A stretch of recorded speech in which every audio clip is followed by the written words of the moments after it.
as a little sidebar, May, I've been doing over I've lost track, 6, 8, 10 months, almost a year now, maybe, with a group over at Kohler Hospital.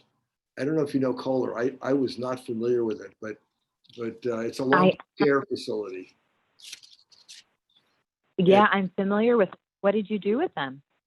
well, there's a program called Open Doors, run by a wonderful person named Jenny Lee Brewster, and she introduced me Mm, to a number of people over there, including a guy named Vinny Pierce and a buddy of his named Tito, who've been putting on. They're both quadriplegic, but wow. they were accomplished musicians before their injury, from gun violence out on the streets, and Wow. Vinny in particular has been running sessions to train kids in music. Uh, now doing it remotely. He was doing it, live in person. Um, That's incredible.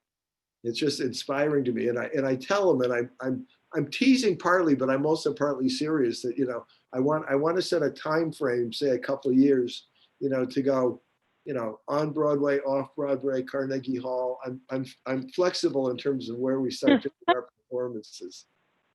That sounds amazing. I'm so happy to hear that music has such an important part in your life, Peter, because for me, it's just music inspired my, activism. It inspired my interest in politics, right? It's music is what inspired my parents to. My mom loved Hotel California by the Eagles, although I don't think Yeah. she was fully familiar with the context of the song itself, but she dreamt of moving to California one day, and she was Wow. raised in Sudan, and that's what happened. She married my dad and they emigrated to California. Yeah. Wow. So music really is the reason why I'm here. And we moved, and I ended up moving to New York 10 years ago. So it's so transformational and transformative, and just incredibly important. And it's a shame that we don't invest more in music programs. I'll second that. Is that you, Courtney? Yeah. Is that you, Courtney? Yes, under Rebecca Seawright's. I'm welcoming everybody by name. I get so excited when people show up. So I want to say hello, Sarah. I don't know that we've met, but I thank you for joining us.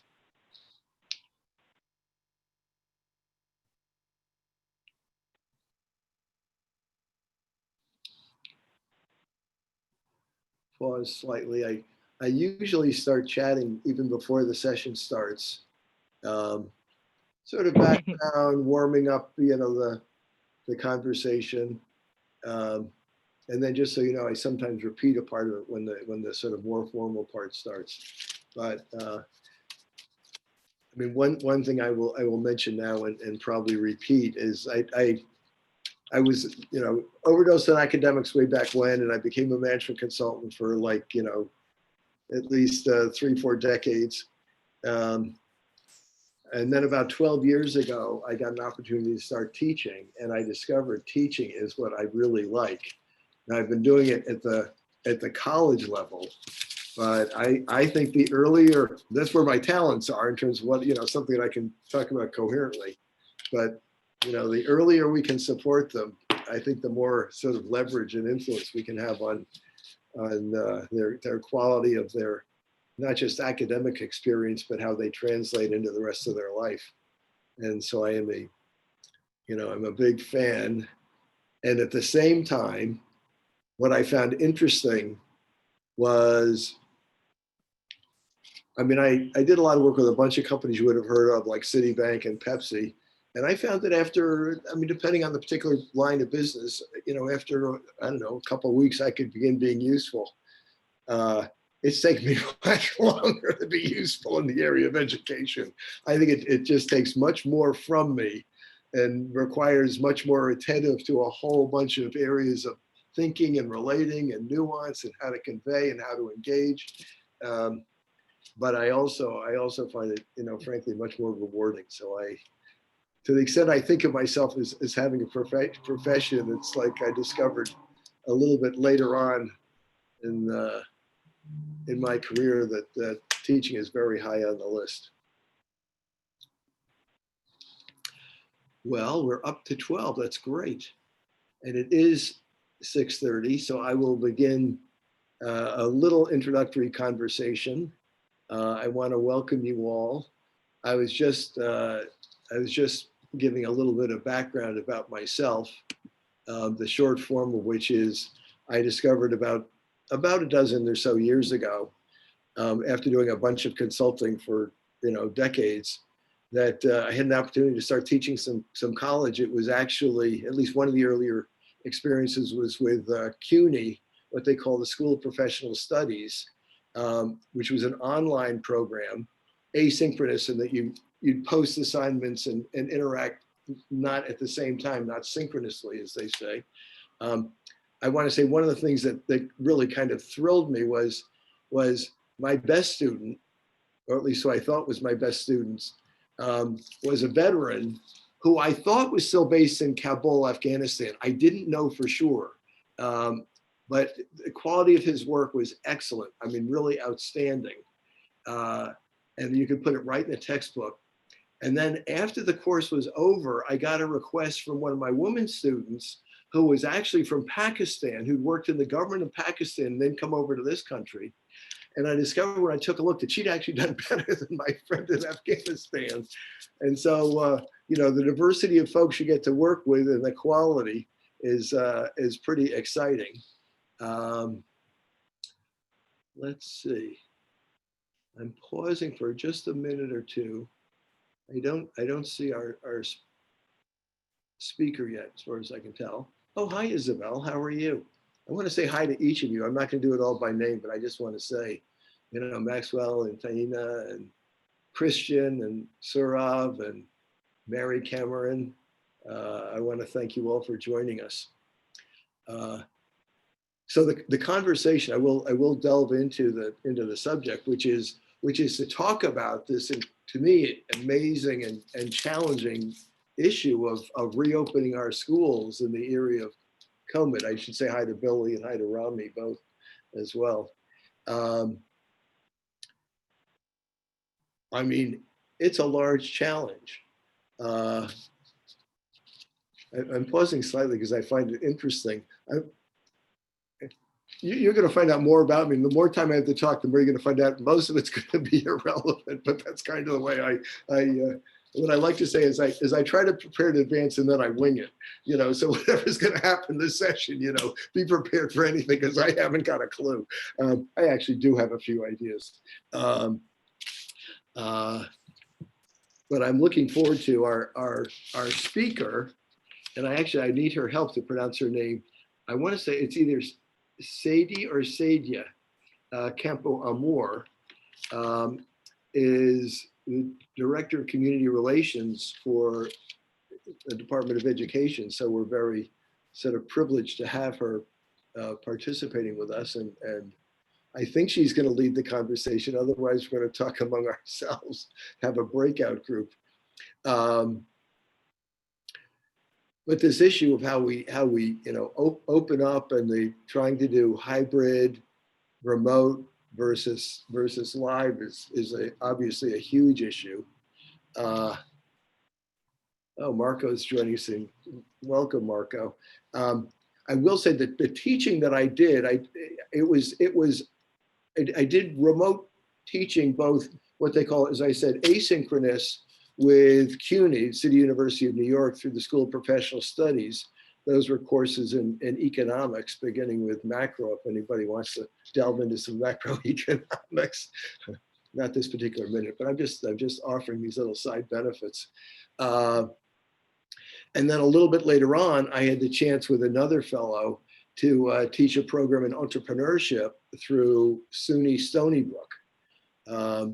And I've been very impressed at that level with the quality of the interaction and the quality of the engagement. It depends obviously very much on the students, to engage and participate actively.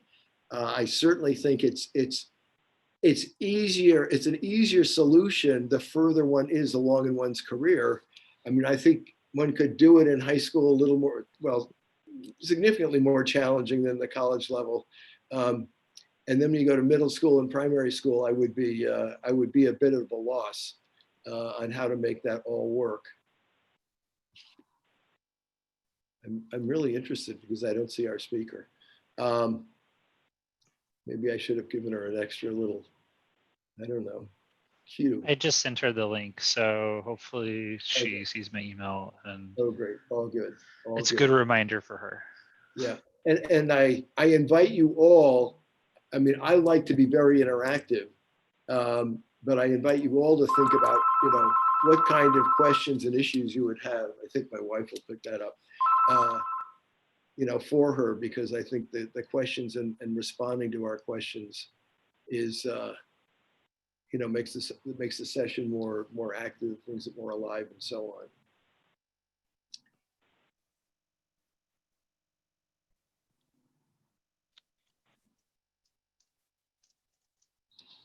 It's always interesting when things get quiet. So I'll, if you'll let me interrupt for a second, I'll just remind everybody, if it's their first time coming to one of CB8's virtual meetings, I know that the borough president shared this meeting in her newsletter, so we probably have a few people who maybe are not our regulars. Everybody is muted, and the way that you'll be able to share a comment or ask a question of the speaker is by using the raise hand feature that can be found in the participants menu at the bottom of your screen. If you're looking for that, it looks like two little people standing next to each other, has a number next to it. Right now, that number is 19. And if you click that button, a box will open up on your screen that is the participants menu. You'll see everybody who's in the meeting. You'll also see a button that says raise hand. So if you just push that raise hand button, you will be brought to the top of the list, and Peter and I will see you, and when it is appropriate, Peter will call on you and you'll be able to ask your question, make your point that way. If you're on the phone, I don't think anybody is, but it's *9 on the phone. Thank you for letting me interrupt you, Peter, to give the quick little spiel. All good. And I don't know that I heard you say it, you might have, but I'm into repeating myself anyway, so you all get used to that. One of the little tricks is when Will unmutes you, you also have to unmute yourself with a little red microphone in the lower left side of your screen, which will be on mute until both he and you unmute yourself in order to speak. Correct. Thank you. And I saw Judy Schneider. Welcome, Judy. Thank you for joining us. And I see Paige Montgomery. I'm not sure if we know each other, but welcome. Thank you so much for coming. And Rebecca Benyor, thank you. Cosmin, I don't think we know each other again, but thank you again for coming. Let's see.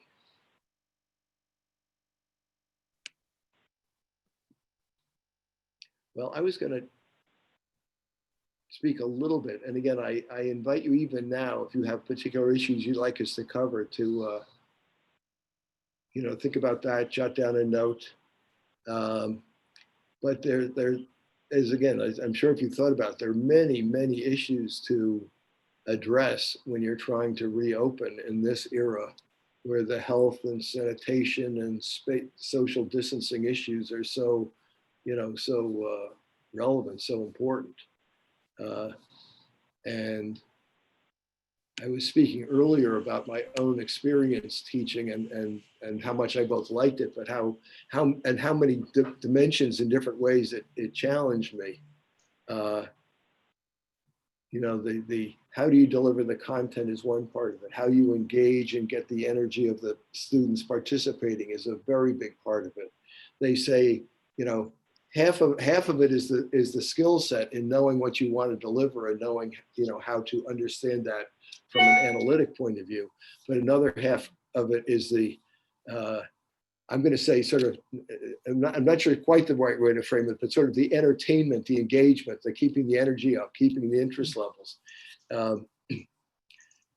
And then when I've gotten to know you a little bit, I'll try to put some of that responsibility on you. So if you're not getting sufficiently entertained, then it's your turn to do what I call putting yourself on the hot seat. And, you sort of making yourself a central participant, in the conversation. In this context, that would presumably involve getting, thinking of what some of the issues are that you're concerned about. I will say also, given we have a couple of minutes, that next month, and this is with the help of Elizabeth Rose, who, as many of you may know, has actually served in the Department of Education, has been a wonderful support and assist to me in thinking about some of these issues, that next month on the fourth Monday, which I think is the 26th of October, we'll be having a session looking at our Upper East Side school system, both individual schools and as a system, and what the issues and challenges are, not just in the next days and weeks as we open with the issue of COVID and health that's so paramount, but what we think the issues are and what our concerns are in terms of education going forward and in terms of the district going forward. And there's Elizabeth. I don't know if you heard me. I was just thanking you, as Elizabeth, for your contributions and your the thoughtful suggestions you had around this session and around engaging the schools. I'm about to transition into teaching you all entrepreneurship, which is my favorite subject.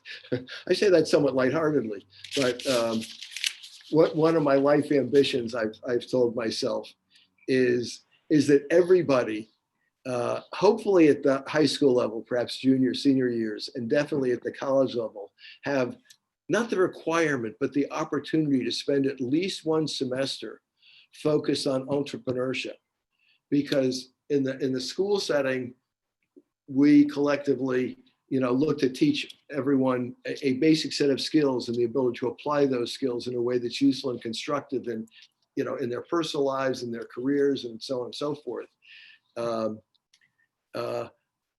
the thing that entrepreneurship does is it helps one think about, if you have an idea, it could be a business, it can be a social initiative, how you take from the conception of the idea into where and how you want to make it operational, and then you develop an action plan. Okay, what are the steps that I'm going to take to make that happen? And then you end up, the other piece you have is a roadmap of like targets and milestones and so on. So you have a roadmap in terms of how to fulfill your initial vision. And I'm finding it interesting. Let's see, where are we? We're at 6:43, and I'm looking forward to our to our speaker joining us. Who has a question? Who wants to? I do have an update from our speaker. Apparently, she had not added it to her calendar and is not at a computer right now, and she's trying to get one of her colleagues to join. In her stead? Yes. Oh my goodness. Okay, great. Well, okay, good. So now we're gonna transition into the opportunity that this moment provides, and I'm going to share another little piece of my background, which was I had the opportunity in my business career to go to a large number of countries. I once counted up the number of countries I went to on behalf of Citibank, and it was I remember I got up to something like 33 or 34 or 35, and 1/3 of them were all the sort of developed countries you would immediately think about. A second third were some major countries in Latin America and so on. But at least 1/3 of them were definitely earlier, well a ways earlier in the development, process. And one of the things I discovered, one of the benefits of that was you learn to adapt to anything. You learn to, whatever's going on is good and fine and right. And then you find a way to create opportunity out of the circumstance.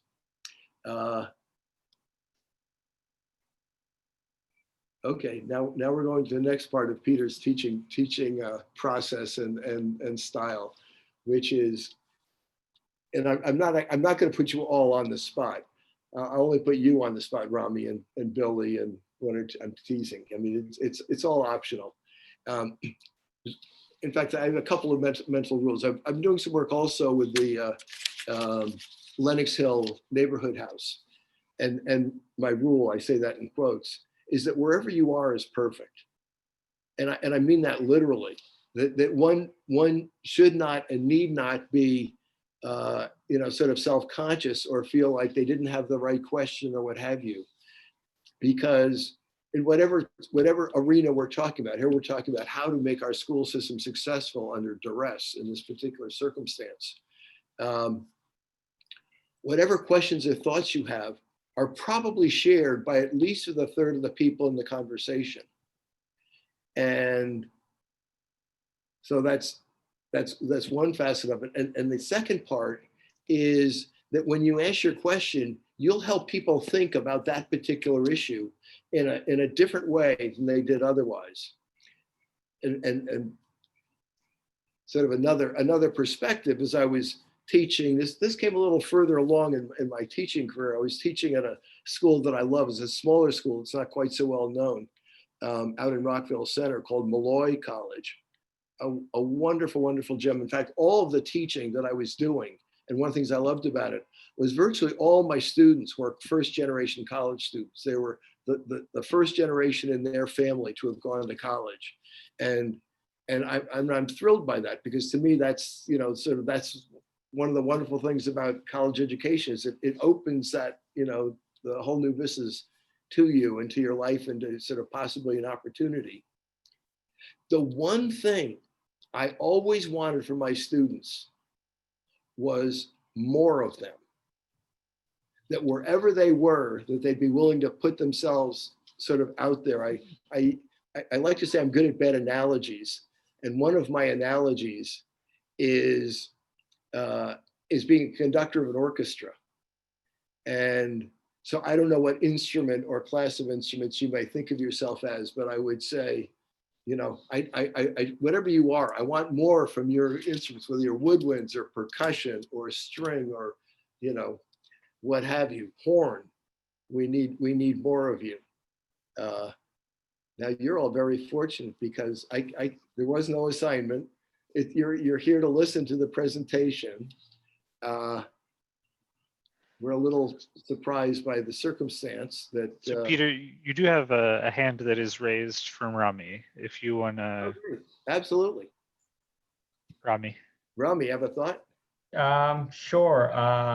So I'm a high school student, and Peter, it's totally up to you if you want to stop me here. Do you want me to talk about what I've been experiencing throughout the past couple days? Absolutely. That would be 100% germane. All right. So I go to a high school called the Clinton School. It's in Union Square, and so it's a public high school, and it's 6 through 12. So we have a middle school attached. So if you know nothing about what's been going on recently with COVID in schools, it's been totally up to schools how they want to handle COVID and they're returning to school. So for instance, the Department of Education, and hopefully a speaker comes on and corrects me / has an official message. they are joining us shortly. Great. So they created 3 plans of how students can return to the building. And all of these plans included shorter school days, very limited capacity, and they were based off the 5-day school week. So for instance, some of the plans had small groups of students called pods go in once to twice a week and then skip a week and then go back, and there's 3 variations of these plans and the plans are confusing and not straightforward. And so, but schools have the option to make their own plan. And so the requirement schools had to work around was based on the square footage of, I think it's the average classroom size. How many students were they allowed to have in the classroom? And I think the largest class size, at least in District 2, was like 11 students were allowed in the classroom at the same time. And so the so the DOE, also called Central, it has had very little guidance on how schools should manage in-person learning. And so one of the roadblocks schools were coming across was, how many teachers can I have? So part of the reason in-person learning was pushed back, if you hadn't heard, this past 2 days ago, the mayor pushed back in-person learning was because some schools did not have enough in-person teachers to staff their school. So if I have a school with a couple hundred students, I might only have 40 staff members. And if 9 of those staff members refuse to come to school, have medical reasons to not come to school, have to take care of their families,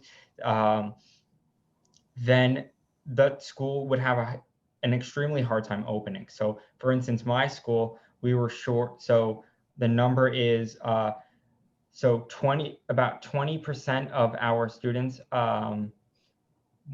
chose to stay home, like said right off the bat, and I'm one of them, that under no circumstances are we going to school, because for COVID, for safety reasons, for the fact that it's not worth my time to commute to school. And many families have different reasonings of why they don't want to go attend school or send their child to school. And 30% of our teachers could not also go to school. So we were left with 70% of our teachers were able to go to school, with about 80% of our students in school. So one of the solutions our principal came across with was to hire long-term substitutes, mostly ex-teachers, teachers who had left the DOE, teachers who have a teaching license but are not teaching, to fill the gaps. And is that education? Because we're already paying 100% of our teachers, and we're paying for more teachers to staff our schools. There was a lot up in the air. And then the other thing we had to think about was who was actually going to show up on the first day of school, which was supposed to be today, 9/21. So as this continues going forward, so for my middle school and my high school, the plan right now is to open October 1st, and it's going to be limited in-person attendance. We have 4 different groups. 3 of them will be going into school, and the 4th one will be staying home. And over a 2-week cycle, we cycle out, and we're in and out of school. And there's a lot of asynchronous work, so work that's done at home. But my school, they realized that how is it possible to have all of our students be taught when we were short 9% of our teachers? So what they decided was that students that were going into school, so any student that was going in would have a laptop at the school, and they would be on Zoom calls and classes at school in a classroom with teachers, and with no lunch break, very limited bathroom access because of the DOE's COVID rules. Not allowed to leave the classrooms, and to keep pods isolated from each other. And if you think about that, how does that make sense? But if I'm doing the same thing at school that I can do exactly at home in a safer way, why would I go to school? And so part of the thing is that it's social emotional learning. So school is very important for bonding and in-person contact, speaking with teachers and peers. So that was definitely something that the DOE really needed to address. So, and I do think, although personally I don't 100% agree with the mayor's plans, I do think one of the best things that have come out of him delaying school was his plan to open in a staggered way to make sure that District 75. So today, District 75, 3K and pre-K opened up. And the pictures are astounding. I would definitely go on Twitter and look at some of the pictures that were released from the first day of school. And those are our most important students, because in this scenario, because those are the students that really need that in-person bonding. So if you're a pre-K or a kindergartner, you can't sit at home in front of the computer all day. It's inhumane. You can't. It's very difficult to do that. Even as a high schooler, I hate sitting in front of the computer all day. And I'm sure most of you adults also agree that it's very, very difficult to sit on a Zoom call. And so I do think that that the DOE should address. So look, I have X amount of District 75 schools, I have X amount of pre-Ks, I have X amount of 3Ks, and these schools are struggling. Where can I find space that has room to open up for District 75, 3K, and pre-K? And frankly, I think the solution is high schools, because as a high school student, although I think it's important to go into school, I don't think high school is a priority at the moment. High school was one of the most successful high schools were able to, for the most part, successfully able to pivot to remote learning, and and pre-Kers and elementary schoolers need the priority there. So it was just something to think about. And then as schools start opening up, so I believe next Monday is the 20, I don't know what the date is, but is when elementary schoolers open up. And so I speak for myself, I'm not speaking for anyone else, but I would happily give up even the opportunity to go into school if it meant every elementary schooler and below and District 75 was able to go to school, every student in every grade. And because frankly, those are the students that really rely on school. I'm fine with getting my remote assignments, and many students are too, because frankly, going into school now is going to be remote assignments at school with a higher risk of COVID, higher infection rate, and will lead the city into another scenario like we had it back in March, with extremely high COVID infection rates, mostly based from schools and workplaces. I see hands, so if anyone... Rami, I don't want to interrupt you, and I do see people are chatting me. Remember to raise your hand if you have a question. But I do see that our speaker from the DOE is here, and I want to be conscientious of her time. So please. Peter, Stephanie, are you there? Yes, Stephanie, please join us. Hi. I was prepared with what I just do.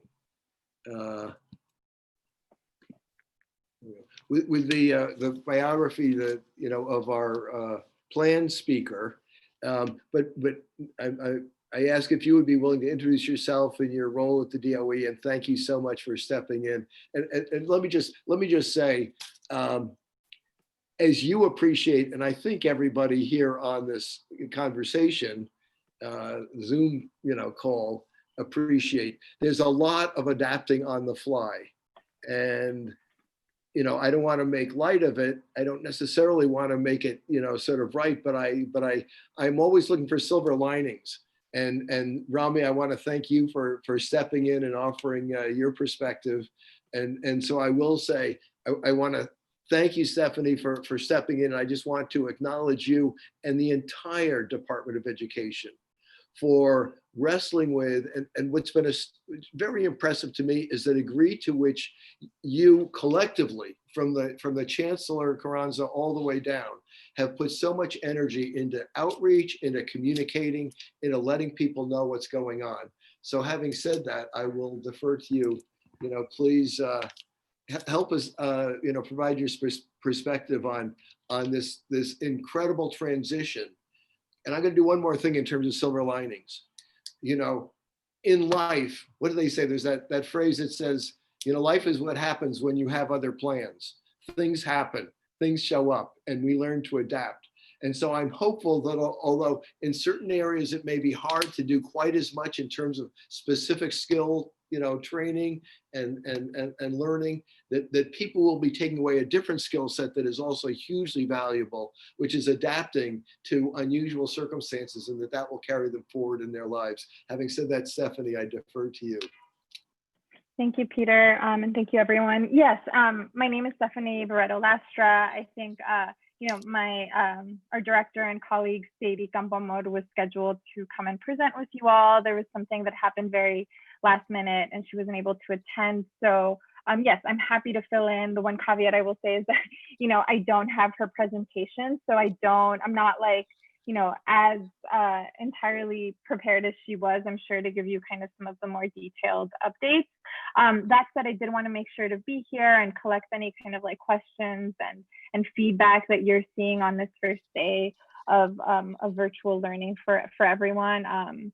So yeah, I mean, like I think being that this was like a last minute shift, I'm definitely more interested in getting any kind of like questions or feedback from you all. And sharing what I know at the moment, and if not, of course, following up with any information that I don't have. Well, I have some thoughts about things that people may want to hear, and yes, we totally appreciate that this is stepping in. And again, I think it's very much in I'm going to say the spirit of the times. And again, so thank you for that. So I have 3 or 4 topics, and then as soon as people have questions that they want to add, please put them in the chat. But the first question would be something. No, don't put them in the chat. You'll call on them by raising hand. Don't put them in the chat. Oh, correction. As I was about to say, don't put them in the chat.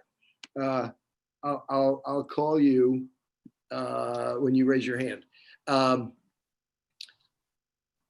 Was the nature of the challenge between, say, pre-K, then primary, and middle school and high school?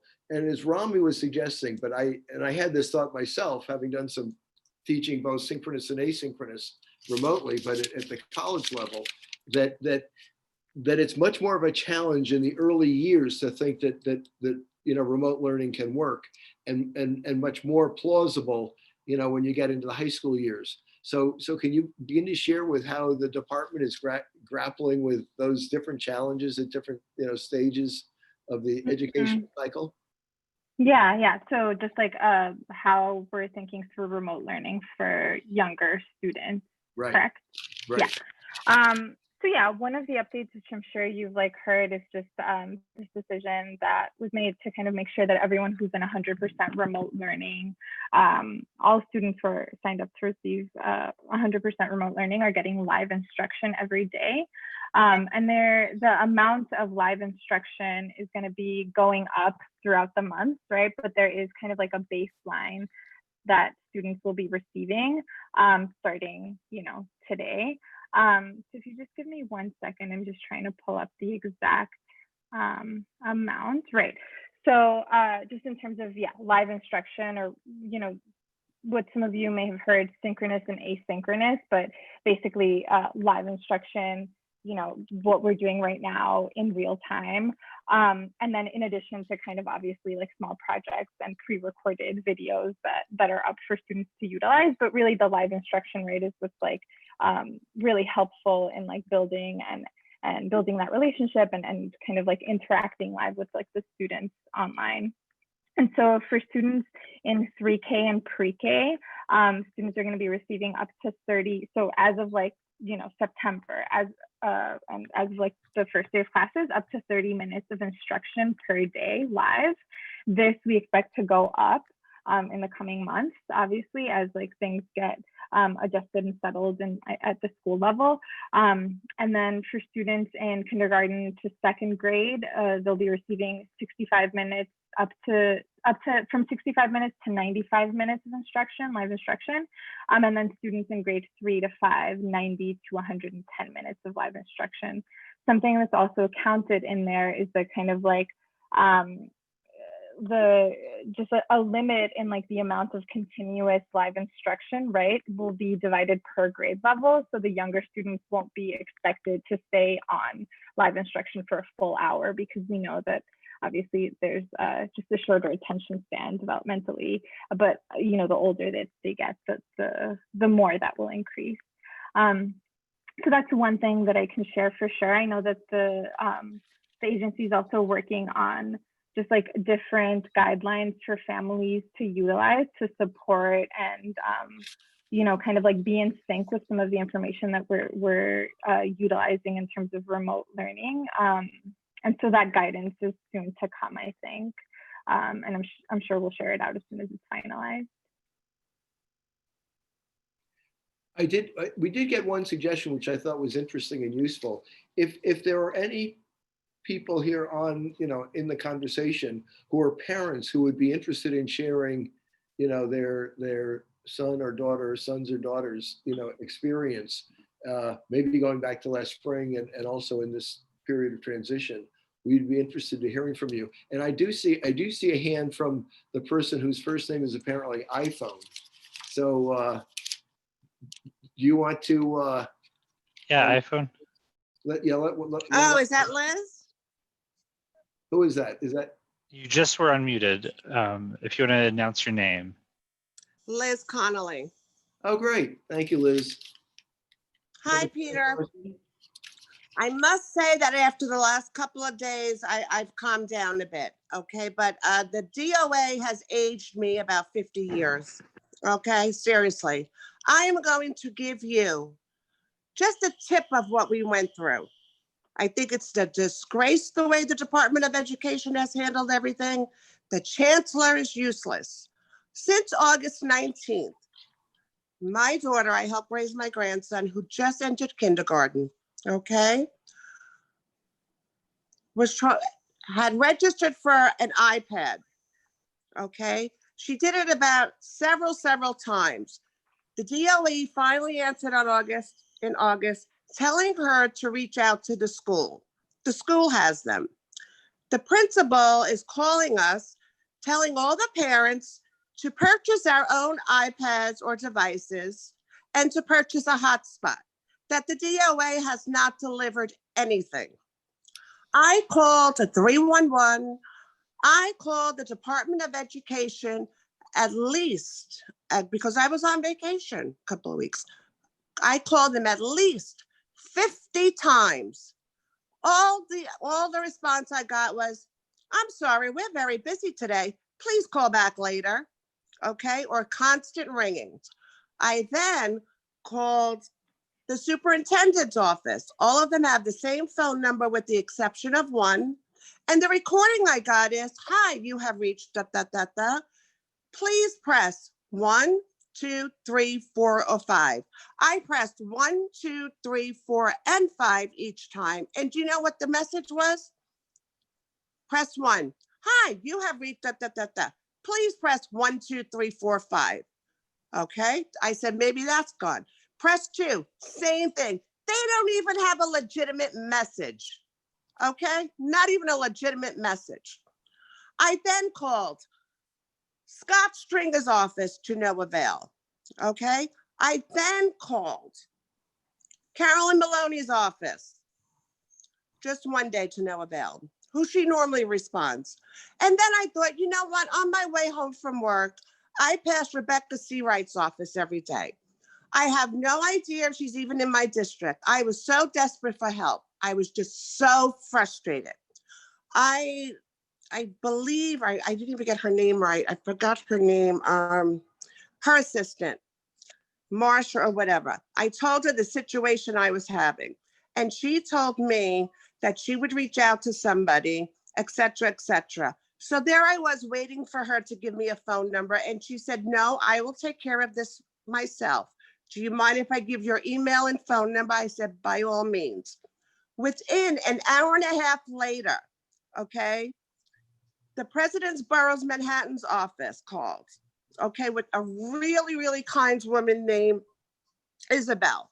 I told her the story. I couldn't believe that someone actually listened and called me. Okay, within that short amount of time. Okay, she reached out to her superiors, who then and Isabel called me back at 5 o'clock to let me know that. Vanessa, the director of budget and capital improvement, called me back at 8 o'clock at night. Okay, I'm going, but these people care. The Department of Education does it. Okay, wait. Okay, I had to go through all this, waste hours and hours and weeks with you. Okay, We finally got a laptop. The laptop don't work. Anyway, he's using my iPad. It's not a thing. The problem is you keep canceling school. You're doing this, you're doing that. You're not prepared, okay? Where are these people going to put their children, okay? I had to take off work. My daughter has to take off work. She may lose her job. Nobody is taking into consideration childcare. This isn't 1 or 2 days. This is going on weeks and weeks and weeks. And we have to take off from work for a 30-minute lesson. Then you're off, then the kid's off an hour. Then another 30-minute lesson. It's ridiculous. The I think- learning I think- bridge is closed down a week. Liz, I hear what you're saying, and I actually really appreciate your sharing that. And I'm trying to imagine being in your shoes and dealing with the situation. And frankly, I fully understand and get your level of frustration and indeed anger. Having said that, I'm going to give you a little personal note. When I was a little kid, and I mean like 5 years old, I must have known there was some tension in my family household, because literally at the age of 5, I decided my job was to keep the family together. Now, I'm going to give you some good news. I wasn't successful. About 5 years later, my father moved out. About 5 years after that, they separated and divorced. And don't feel bad for me. That was actually a good solution. But I want to keep, to the extent that we can, I want to see what we can find in terms of opportunities and possibilities to make things work. And I do want to acknowledge both you for reaching out to our elected officials. And I don't know if you've noticed, but there's a person, and I'd embarrass her if I told her how wonderful I thought she is, that you mentioned, who came to your assistance.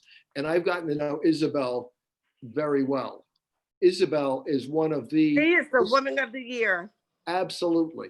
And I won't spend the rest of this session talking about how wonderful she is, but she has me thinking about how we can collaborate with Community Board 11 and make things work, not just in our district, but in that district where they have even more issues around some of these things. Having said that, Stephanie, I'm open to hearing, but I want to take one more second to look at the other side of this, because I understand that, I mean, how many students are there in our system? Something like 1 million. I actually don't know the number, but it's a very large number.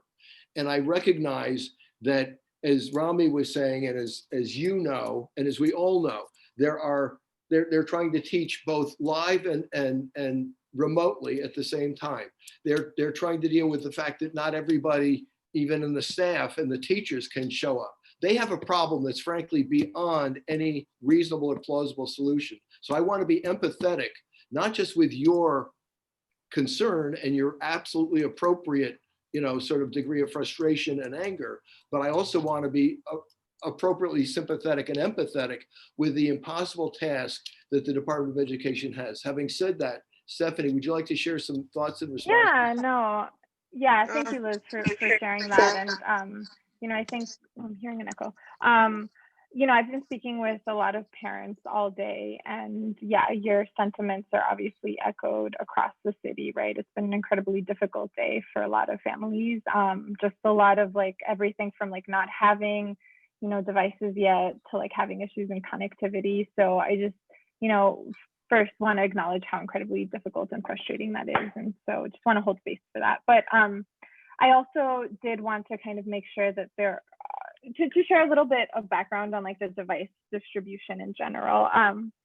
So as you all know, or you might know, back in March through June, when we had to close schools, close down schools because of COVID, we were collecting interest in requests from families that needed iPads, and then central office was mailing these out to individual families. That shifted for the new year, and that the policy for distribution is now being handled by schools. Now, I also want to add that we've been asking schools to do a lot. And so for one reason or another, some schools have had challenges doing this, right? And the reason why schools were asked to do the distribution instead of having Central send out the iPads as was being done before is actually, I think, at the request of school administrators that were like telling us, like, we're having difficulty keeping track of who has an iPad, who has a device, and who doesn't, because it's all being handled by the central offices. And so that has shifted for schools in the start of the school year. That being said, I want to 100% acknowledge that like that has not been smooth, and that a lot of families still have trouble accessing that. But I just wanted to add some context into some of the confusion that has been happening. Schools are also now doing an inventory, or had been doing an inventory, of both like iPads that their students had, that their current students have, that they received from Central, plus devices that they had in stock pre-COVID, right? So those are the laptops or things that they already had and that they gave out. And part of this kind of like guidance for them to redistribute, we've asked them to you know, get an inventory of the iPads and other devices that they have, and then prioritize giving iPads, which now have hotspots for internet, to families that don't have internet, right? And then like give families that maybe do have a like Wi-Fi connection at home but don't have a device, give them the like maybe laptop that they have that doesn't have a hotspot. That said, I know that that has not been smooth, but again, I just wanted to add some context to that. What I shared with Will, which I'm sure he'll share out in a little bit, is just like the device request form that many of you have probably seen already. I want to share that this is the general device request form. It's the same one that was being used last year when we closed in March, last school year. But schools are still receiving information from that request form, right? So I definitely want to encourage anyone who still needs an iPad, or even if you like maybe, you know, talk to the school about it and talked on the phone with someone, but haven't filled out that request form yet, to fill it out. There is still, if you fill it out today, there's still going to be some delay in when you get it, right? But schools are going to be distributing the guidance is that they will be distributing like devices, both a mix of iPads and devices that they already have. Some schools may have already reached that capacity, right? They've given out everything that they have.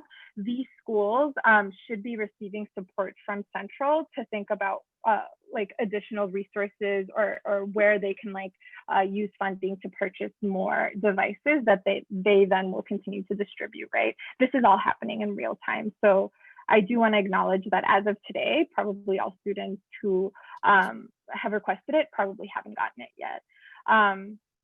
So that's one thing. I did also want to share, just to your point, Liz, about like, you know, childcare support and like the big need that exists in like communities and families.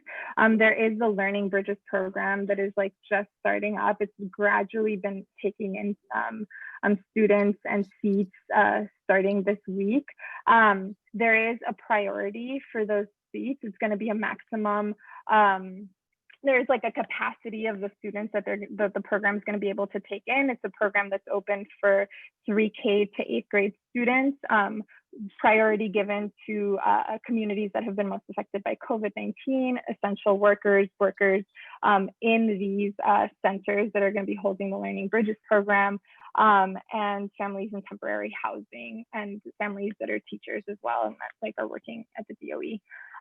So I just also wanted to share that. Again, it doesn't solve for the like, I think the just a large need that exists for like childcare at this moment, but it is just a resource that I wanted to make sure that you all had. And then to the other point, Liz, I mean, I've been talking also to you, trying to communicate with like, you know, districts and schools. I mean, I know I've been talking to a lot of families during the summer who maybe were calling their school and weren't able to reach anyone. And part of what I mentioned in those conversations is that like, you know, a lot of administrators weren't in the building during the summer, right? So and even now, when some administrators and staff are back in the building, remember, we're trying to keep capacity, you know, fairly low. And so, you know, the communication over the phone, if it wasn't easy before, it's just even more challenging now. So what I've been encouraging, you know, everyone is just to communicate via email as much as possible.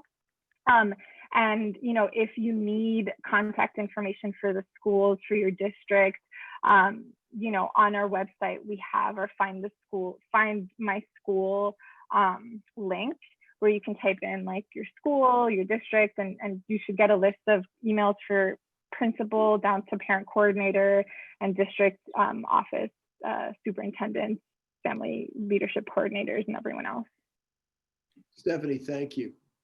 And I want to acknowledge at the same time that I fully appreciate and thank Liz for expressing with passion the breakdowns that she's been experiencing, which are almost beyond comprehension. I do want to, it's just my nature. I want to acknowledge the I'm going to say impossible challenges that you and the whole DOE team are trying to make something work that has a fundamental quality of, you know, when you can only have 1/3 of the students, you know, in a classroom that you had, you know, 6 months ago, there are going to be, you know, breakdowns in terms of trying to develop the transition into something that works. Having said that, I want to begin to accept these questions. Laura Greger has a question. Will, Or you just have to confirm. There you go. You're unmuted, Laura. Yeah, so you have to unmute with a little. No, she's unmuted. We just can't hear her. Oh, is that right? Okay. Yeah.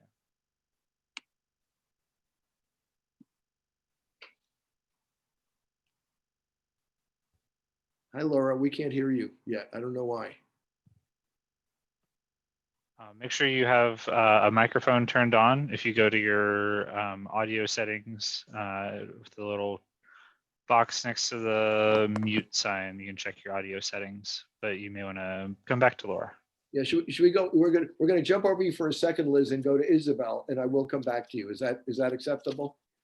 Yeah. I do want to hear again. But Isabel, you had a thought or comment you wanted to share, and I'm going to embarrass you.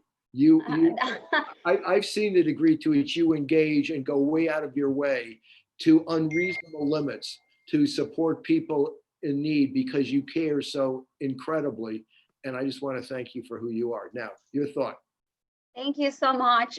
Yes, you always embarrass me, but thank you.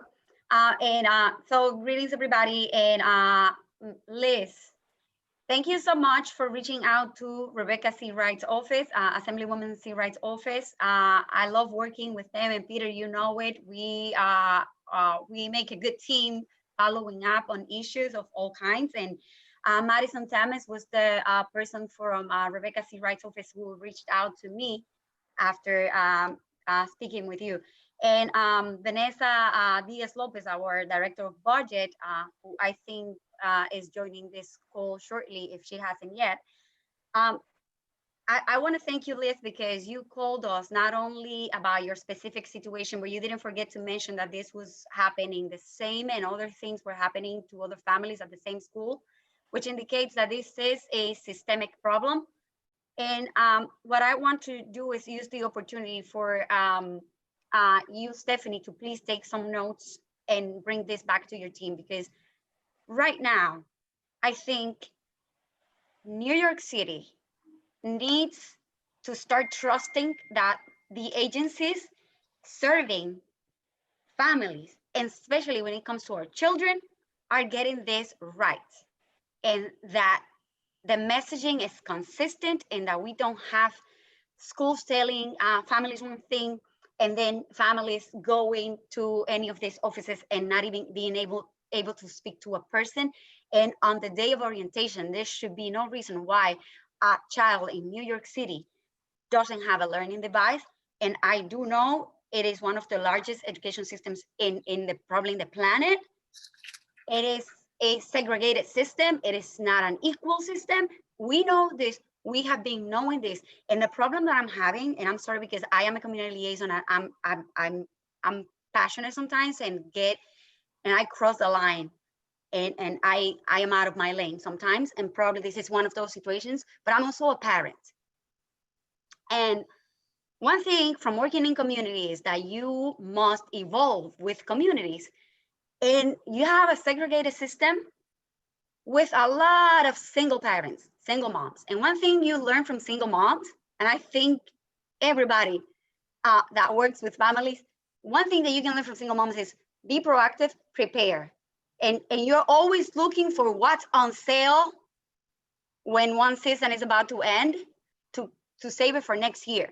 What I've noticed with the Department of Education is like, there's no learning from the families that you're working with, because the whole summer you had agencies and families reaching out to you, and to wait for the day of the reopening for many of these families not to have the resources that they needed for what is a human right, education for our children, which is important because it has been ingrained in our minds that in this country, to make it, you need an education. Well, for many of us, the tools are not there, and it's not because we don't care about our children. It's because our systems are failing.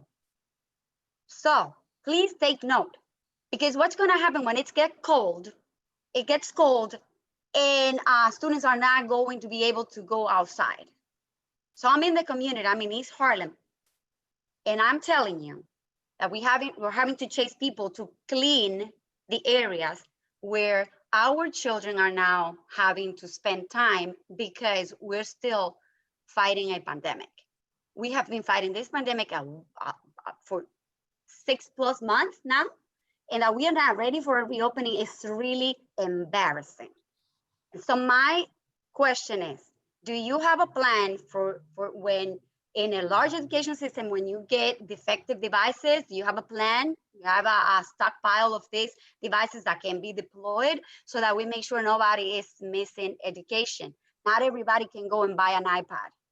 I'm telling you, because right now I have neighbors who haven't been able to pay rent because the restaurant where they worked are not open at 100%. So the needs are real. And our responsibility is to make sure that when these needs come to our radar, we have the resources, because we are New York City and we can do this. So we need to start being more morally imaginative. And I'm sorry, it's a long lecture. I apologize, but I'm a former public education, public school parent, and I can tell you, single mom, poor, and I can tell you, this is real and it causes unnecessary anxiety. So we need to get together, let's work together. My office is available. My colleague Vanessa is available. We are more than happy to collaborate, but we need to start finding solutions with what's happening now. And then we need to prepare for the fires that are gonna come up when it gets cold. Winter is coming. Okay, Game of Thrones, but winter is coming. What are we gonna do? No, yeah. Devices are gonna fail. What are we gonna do? Yeah.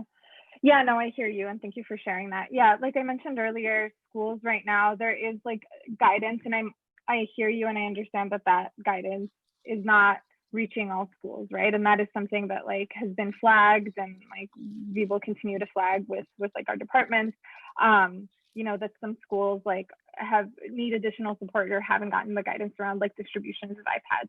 What schools and some schools have done and should be doing is like collecting an inventory of what they have and prioritizing those hotspot iPads for families that don't have Wi-Fi, and other devices for families that do have Wi-Fi. And then if they need any additional devices, to work with the central office to see where they can, you know, like utilize different resources to purchase more iPads, right? So that's the guidance, right? And that's the plan, right? I'm not saying that the plan is working, because clearly we're hearing from a lot of families that it's not, but that is kind of like what the structure that we're working in right now. What I also wanted to share, just in terms of like what happens if a device doesn't work, right? And like what are we gonna do then? What I just like for basic things, right? Like my internet isn't working. Like I haven't been able to like download this like application. And I know that also today there were like a lot of kind of like technical issues, especially with just like signing into the platform, right? So unless like you're hearing from like the school immediately, or you're in conversations with the teacher and need more additional support, I've shared the tech support request form, right? There is also a number that you can call, but it's very backed up right now. So what I've been sharing primarily with families is to fill out this tech support request form, you know, with your information, the student ID, just like information about the iPad or the device.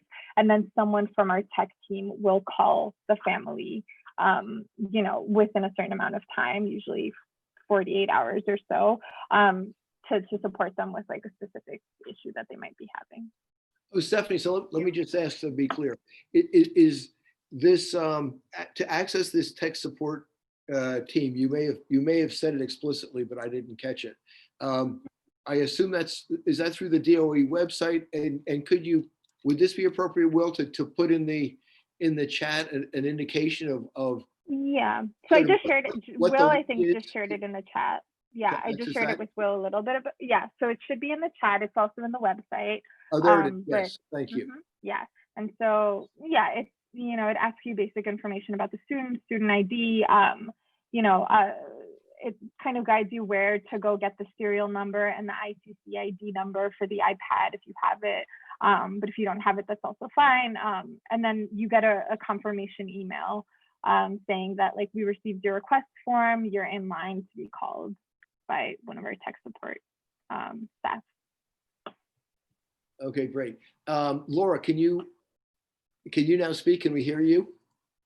I see- Jessica confirming. Hello. Yes. Yeah, I'm sorry. I'm a single mother, but I'm also running like an IT shop. I have multiple devices, so I forgot I was on an old iPad when I tried to reach out to you, and I'm just on different devices right now. Okay. So, you know, keep in mind when they ask you to submit a request, you would need to have some kind of electronic device to submit that request, and then when they get back to you, it takes forever. So, my daughter's a high school student. I have to say, Liz, you were like her hero because she was crying, laughing. And I'm sorry, the other mother that just spoke, there is so much frustration. And because the plan keeps changing, there has been no plan. And then the evolving plan. And, you know, the Mulgrew has been pushing back about opening the schools for months. And and he has a point. He said, we cannot trust the DOE because the plans have not worked. The plans have not been executed. You keep changing every few minutes. You know, the estimate is that for the hybrid plan that they proposed to the different schools, all of a sudden they would need 10,000 more teachers. And where are they going to produce this? So at the 11th hour, then it's like, okay, it's not going to be in person.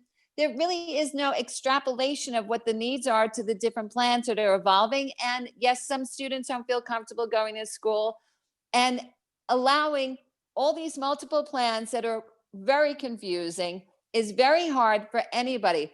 I am a single parent, but it's fine. My daughter's in high school and we have resources, so we don't feel the pain, but I am on a board of counseling in schools. I do a lot of things with different schools. The administration of my daughter's school has been amazing, but they are exhausted. They're not saying it. They're very positive, but every few days, they re-engineer a whole plan. They realign everything. They have everything. They've measured every classroom. They have checked all the ventilation. It's fortunately an old school, so they have big windows. They can open the windows. They have teachers that are energetic. They want to go back to school. They've tried to accommodate everything. And yet then they cannot open against all of a sudden these constantly changing and impossible. So although there is this new plan, nobody has faith that this plan is going to work any better than any of the other failed plans. And there's so much money that's being thrown into it. And we see all the kids that are going to private school. I see the kids in uniform. I live across the street from St. Vincent Ferrer. I've been begging my daughter, can you please go to, I'll pay for private school. I'll go to Long Island. I don't want to abandon New York City. My family has lived here for over 100 years and gone to the public schools. We don't want to give up, but all the money that's being spent and all the people are trying to supposedly help, and still nothing is really happening. So now I'm starting to sound like every other frantic parent. And it's just, I don't think anybody's hearing it. And the money keeps going into the pit, and the mayor and the chancellor keep talking in circles, and the teachers union has control. So that's all I have to say. I don't really have the answers. I guess the only answer that I would have is let individual schools, let the principals run what they're doing, because the principals know what they're doing and the teachers know what they're doing. The DOE has no clue what they're doing. The chancellor has no interest in the kids. The union just wants the dues from its members, and they know that the teachers don't have to pay membership, so they've got to make themselves valuable. And we are all victims of what is happening, and it's all political. I want to jump in for a second. I have to tell you, I admire and appreciate your energy Yeah. The word vigor is coming to mind, but maybe that's an understatement. Having said that, I also want to be, because I'm trying to keep the family together, you know, that was my role from the age 5. I want to be sympathetic to Stephanie's position and the whole DOE team's position. I understand there's breakdown. Guess what? You know, in a lot of the countries where I did my work, there were always breakdowns. You know, in many countries, actually breakdowns were maybe at least as frequent as things working. Yeah. Having said that, what I am looking for is how we make a constructive conversation of this. And I do think part of the constructive conversation, and thank you, Stephanie, for being willing to listen to it, is the extreme and understandable frustration of people whose legitimate Yes. expectations. So how do we do it? We get rid of the chancellor, get him out of here. Hold on. You can He's take. had enough time, Laura, Laura, There's been Laura. enough time, Peter. I let you register that point, but do me a favor. I got it the first time you said it. And Stephanie got it the first time you said it. And Stephanie can, in an appropriate sense, and I'm sympathetic to her situation, register the frustration and the failures. I'm not in a position to suggest that the chancellor ought to be fired. You might be right.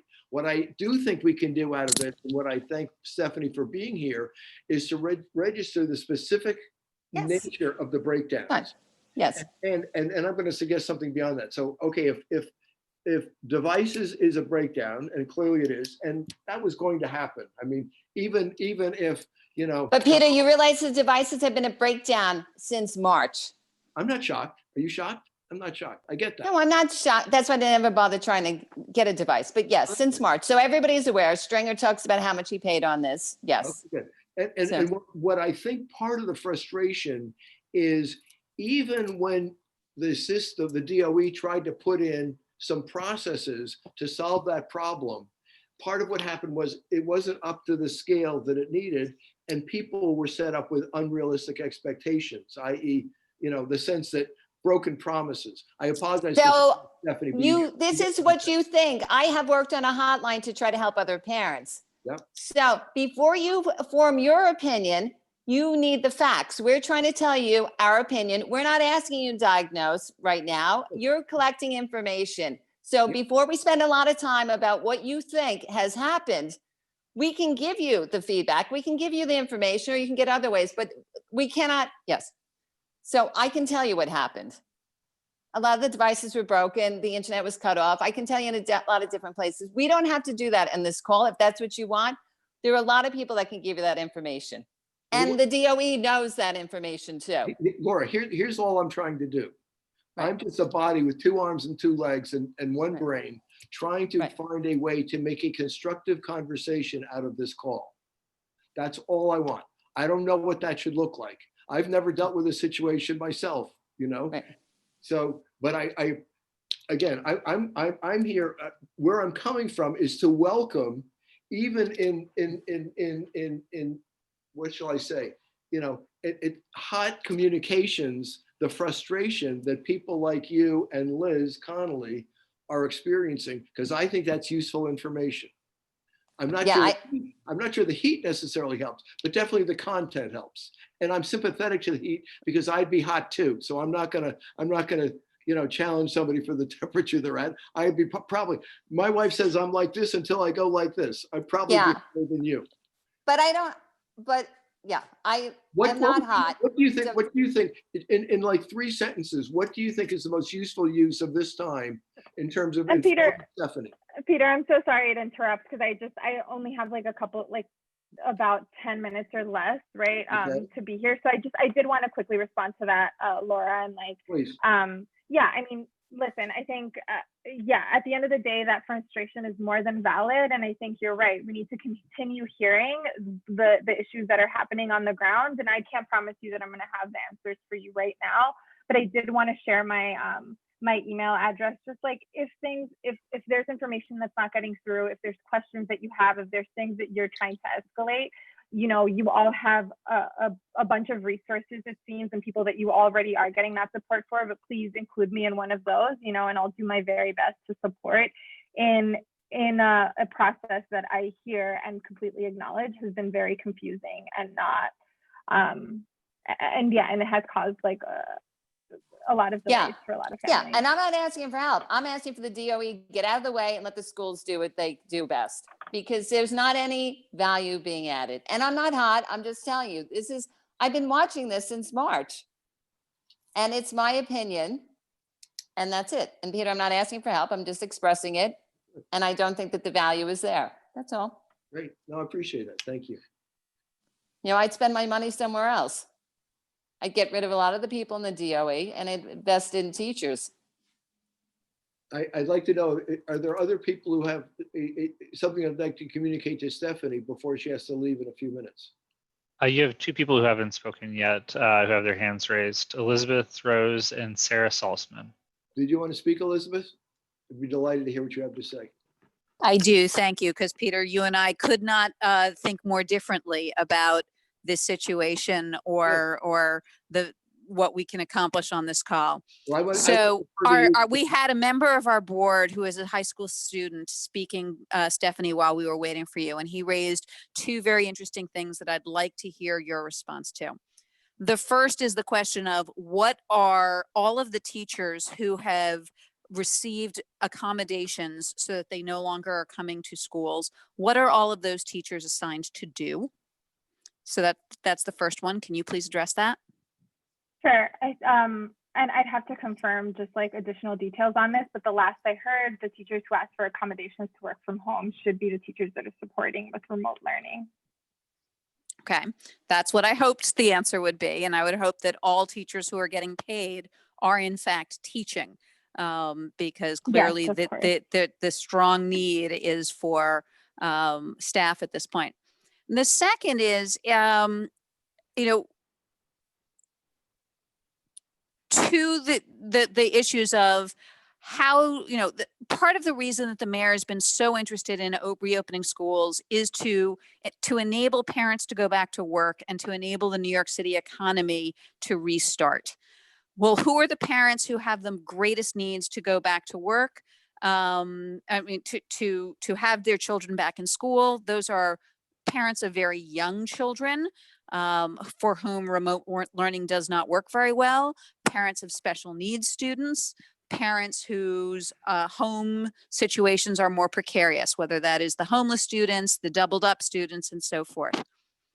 Other districts have recognized that and made their school reopening prioritize 5-day-a-week in-person instruction for the youngest students and the students for whom learning from home does not work for whatever reason, whether that is that they are homeless, they don't have broadband access, they are very young and remote learning doesn't work, or their home itself is small and overcrowded and have multiple students trying to learn at the same time, or families of single parents where the parent needs to go back to work and there is nobody available to take care of the child. Other school districts chose to reopen in a way that prioritized those students being in school 5 days a week full time and allowing the older students, like our high school member, Rami Siegel,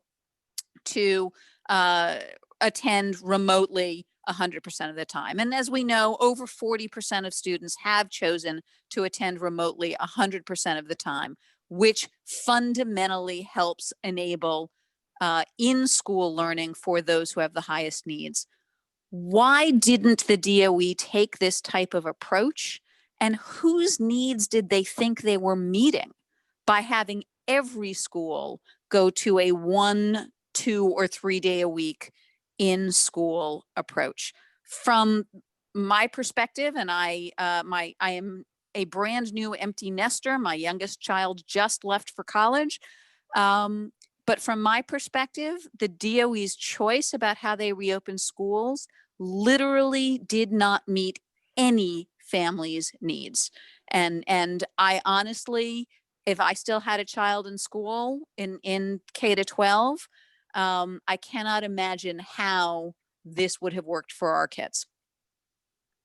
And I don't blame all of the families who are finding any alternative possible, whether that is private school, moving out of district, sending kids, to the grandparents' house, whatever it is.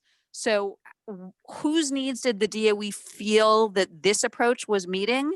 And why didn't they consider alternatives, or what was the thinking around alternatives that would have prioritized in-person learning 5 days a week for the highest need students? Yeah, no, those are all excellent questions, Elizabeth. Like, to be perfectly transparent and honest with you, I personally don't have insight into like what those the specific thought process was around it. I know that it has been an incredibly complex, decision-making process, and that we're one of the most diverse cities in the country with diverse needs, right? And yeah, I think that there clearly was a lot of room for improvement. So yeah, but I hear you on that, Elizabeth. I hear that like right now at this moment, it feels like this isn't necessarily answering the complete needs of any one particular group. Yep, that is what it feels like to me. That the solution that the DOE came up with, above and beyond did they execute it in a way that enabled them to open on time, that the decision itself does not meet anyone's needs. Point well made. Thank you, Elizabeth, really, thank you. I thought that was excellent feedback. I don't know if Stephanie can have influence to make it operational. But having said that, I don't know if you still have a few minutes to listen. I think Sarah Salzman was interested in speaking. Yeah, I think I have time for one more question. Okay, great. Hi, I'm Sarah. I'm also a high school student, and luckily, like I'm in a house that I have my own room and I have a desk and I have a computer. I'm very fortunate to not face a lot of the struggles that I know some of you guys have spoken about. But I feel like we haven't received any like super clear answers on the DOE, because it obviously everything seems to be very flawed. So I was just wondering if you knew what the DOE's next steps were to start to improve this, to improve this mess. Mm-hmm. Yeah, no, I hear you, Sarah. I mean, I think there's just a lot of different like initiatives that are happening right now. But yeah, in terms of, we're getting a lot of feedback, right? And what I can promise you right now is just like the information and the feedback that I'm getting here to just share it out with like my team and others. I think depending on the issue, I can maybe speak more specifically on whether it's like iPads or like, I can try to find out more specifically what the next steps are. But yeah, I think right now the big priority is just like making sure that we have enough resources and staff to open in person in a couple of days or weeks, depending on the grade level. But I hear what I'm hearing, Sarah, from your comments at least, is that like there needs to be a more, and from many of you, right, that there needs to be a more concerted effort to make sure to actually include the feedback and voices of families and students as we're making these decisions, these policy decisions, right? I also thank you for that. I just was also wondering, do you think that the DOE, it's up to the mayor, but do you think that school will be pushed back when the time comes October 1st? Because just like it was last week. Mm-hmm. Yeah, I mean, unfortunately, I'm not privy to kind of like that kind of foresight right now. I think what I can see from my perspective is that everything, everyone is working their hardest to try to make that possible. But so I think the hope is, yes, to start October 1st and to do the gradual reopening in the way that we've like laid it out, which October 1st is actually not for everyone. It's depending on the grade level. And I'm happy to share out more of those timelines for you, Will, so you can share it out to everyone. But yeah, I think the hope is to have that happen. But I think, as we all know, there's been last minute pivots. Yeah, thank you. So, But Well, thank you all. I really appreciate kind of all the feedback, and I think like part of my job is also to hold space and to listen, right? So that's primarily what I hope to come here and do.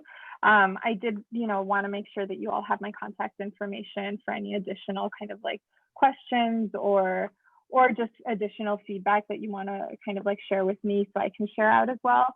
And then, anything, that I shared that, I've shared a lot of the links already with Will, so you should have them, but I can make sure to follow up over email as well. And happy to come back any other future meeting, whether myself or someone on my team.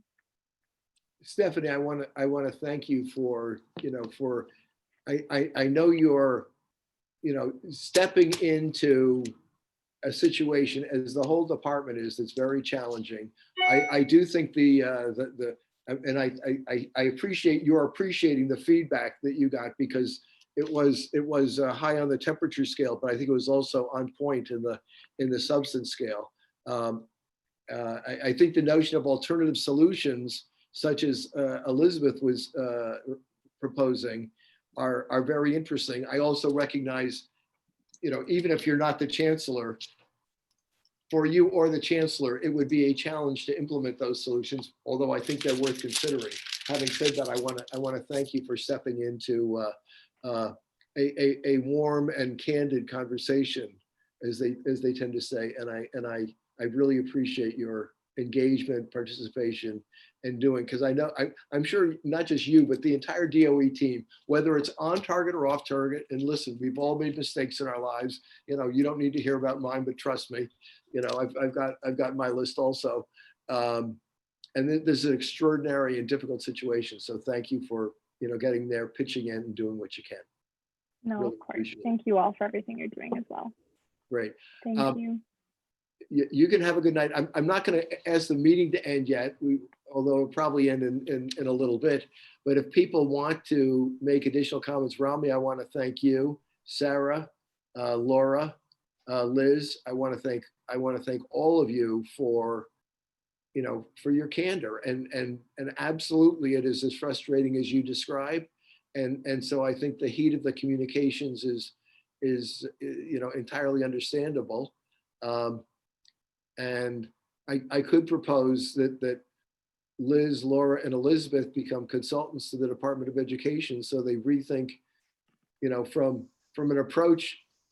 And I hadn't thought about this, and I'm not trying to be hard on the Department of Education, but I think the observation that what they seemed to try to do was partially solve everyone's problem. What they did not do is fully solve anyone's problem, and that leaves a lot of people, maybe bordering on the large proportion of people, in some version of a very difficult situation. Having said that, I also want to recognize the other side, which is, it is in certain measures, even just solving the technology and the distribution of devices problem, it's a large challenge. On the other hand, if you don't create solutions that at least in some time frame actually solve the problem is only going to persist. So the incomplete, and in many cases what turned out to be inaccurate communications, and the changing rules of the game is understandably a huge source of frustration. And I'm going to say, understandably and appropriately, that you would have those frustrations and want to express them. And I thank you for coming and doing that. Beyond that, I'm open if anybody wants to share a parting comment or thought, including what we on the community board, or myself, could do as with regard to youth and education. I would be most welcome to have your input, feedback, suggestions. Do I have a hand? I have a hand up from Liz, and then a hand up from Rebecca Dangour. So Liz, you have a thought you want to share? Hi, Bill. No, I hear you, and I hear you acknowledging, all of our views and our feedback. And to be honest with you, Yeah. I don't feel how I voice myself or what all these families are going through, but I just feel that you can't do anything. And that I just feel I don't know, maybe I'll become an advocate. Who knows what's going to come out of this? But I just feel nothing's going to come from this. I hear you. You're not, I feel like you don't have the passion in us to make something or bring something to the table to see what changes are. After listening to Elizabeth and Sarah, you know what? The DOA did not help anybody in any situation. And, you know, the money that goes into the DOA, the DOE. I mean, I can get a group of people and give us 5 or 6 months. And let me tell you, we'd have some plan. That's all I have to say. And I want to thank you, but I just don't feel very hopeful that you could really do anything. That's all. Thank you for listening. Well, I want to say one more thing, and this is unfair to Isabel, but Isabel deals with unfair things all the time. And Isabel is a friend, so she'll, I think, take this. If you have a message, I'll tell you one way to actually have a potential impact, and yes, my voice will not do that. If you have anything 3 to 5 sentences, not more than a paragraph and a half, you want to share with Isabel, she will share it with Gail Brewer. And I think there's nobody in the city who has more passion and ability to move levers than Gail Brewer. So I agree with you, because that's the only office that answered my call and got me some action within hours. The DOE didn't answer till today, since August 19th, by email or phone. Can't leave a phone message. Sorry. So Peter and everyone here, and Vanessa's also here listening. So I want to again bring in Madison Thomas from Assemblywoman Civil Rights Office. She was the first person and then she contacted me, and actually she has been looked in this, and I'm really happy to see solutions.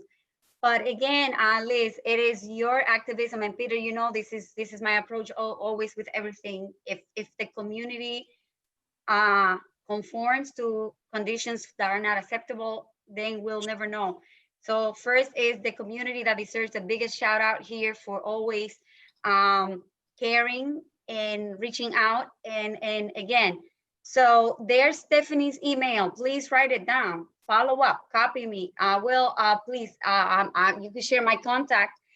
And Vanessa, I am going to also type in her contact. Reach out, follow up, because this is systemic. And the more examples that we get, the stronger a case to demonstrate the system needs a review, the system needs an upgrade, communities are evolving, and our institutions are not. And that is unacceptable, especially in New York City. So we cannot fail our young people and our families that need the most. And so this is happening in the Upper East Side. This is happening in every other community. If you see something happening in your community, assume it's happening everywhere. So there's Stephanie's contact. When you reach out to Stephanie, please copy me and Vanessa. I'm gonna put my email address and Vanessa's also, and we are always happy to hear from you and to follow up. And we do follow up, and you are right about President Brewer. She is a constituent-oriented public servant, and she really cares that we actually follow up with people. So Isabel, I do have one request. To the extent that it's feasible, and I think you've got more than a full-time job, and our Gail Brewer has more than a full-time job. But if you could pose that question that I thought Elizabeth posed so well, which is very simply, they seem to choose a quote-unquote solution, an approach that solved nobody's problem. Why didn't they look at those most in need of getting a problem solved and solve it for the youngest students and the students for whom, you know, trying to learn at home, you know, with particular needs, made that the least, you know, plausible solution? I think that's a well-posed question. We may not get a good answer to it, but I would welcome if you could pose that to Gail, and Gail could pose that to the Chancellor. And if he has no answer, he has no answer. But it'd be good. It'd be a good learning experience for him, if I can be so presumptuous to say, for him to hear. That's an excellent question. It deserves a response. We'll follow up. If you can please reach out to us and write these questions. Sure. And And of course, we don't always know the answers, but the good thing about our team is that we acknowledge that we don't know the answers, but we know people that may know the answers, and we are also happy to collaborate with people in creating the answers if they don't exist. And that's the strength in working with Vanessa. I don't always know the answer, so I reach out to her, and that's the thing. You must acknowledge that you don't have all the answers, but you must be willing to find the solutions that for these real problems. That's perfect. We're about to wrap up, but Vanessa does have her hand up. So if she'd like to take a moment, we're running slightly over, but Vanessa, would you like to speak? Yes, I just want to say, I think it's Laura who spoke about being in a some sort of a line, being a phone line, hotline, excuse me, trying to help people who had technology problems. And she has some data that would pretty much tell us what happened then in terms of like how much equipment was broken, maybe people who had issues with being able to connect and so on. So if I believe it's Laura, if I'm saying that wrong, I'm sorry. I would love to have some of that information. I'm speaking specifically about technology right now, and I'll be very short because I know you need to finish your call, your meeting, I should say.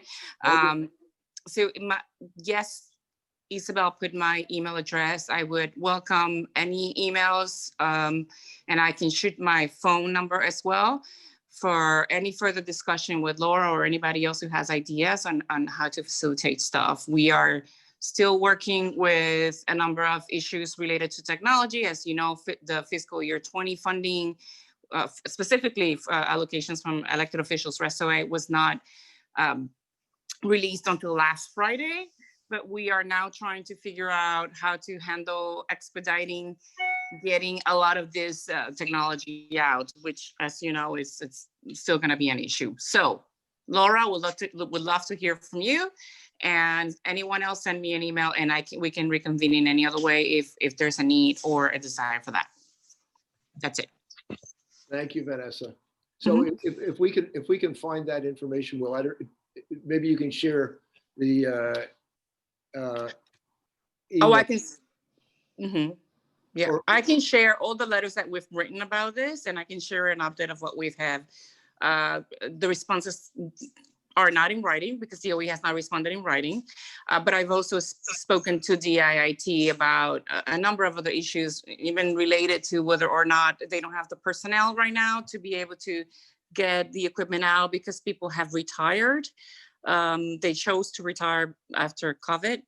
So there's a number of other issues, right, that are happening, and I can write up a little something and then send it to you guys. And if you want to circulate that, that's fine. I'm more than willing to have any other conversations. And incidentally, you can send it to the community board office. You can copy or send it to Stephanie. I'm going to tell you, if you know my name, which is Peter Patch, and without punctuation and add at AOL, you've got my email address. And I would be happy to take any of these comments and look to follow up as aggressively as I can. And I will say Rebecca and Isabel and Gail Brewer are a fairly formidable team, even in the context of the Department of Education. So I will literally follow up on those questions. And again, I want to thank you, Liz, and thank Laura and those who spoke, because it is hard to get our voice heard, but there are people who want to listen to our voice who have both the ability to listen and the ability to be proactive. And that's what we need to leverage. So again, having said all that, I'm going to thank you again, Isabel. I'm going to thank you, Will. I'm going to thank you, Elizabeth.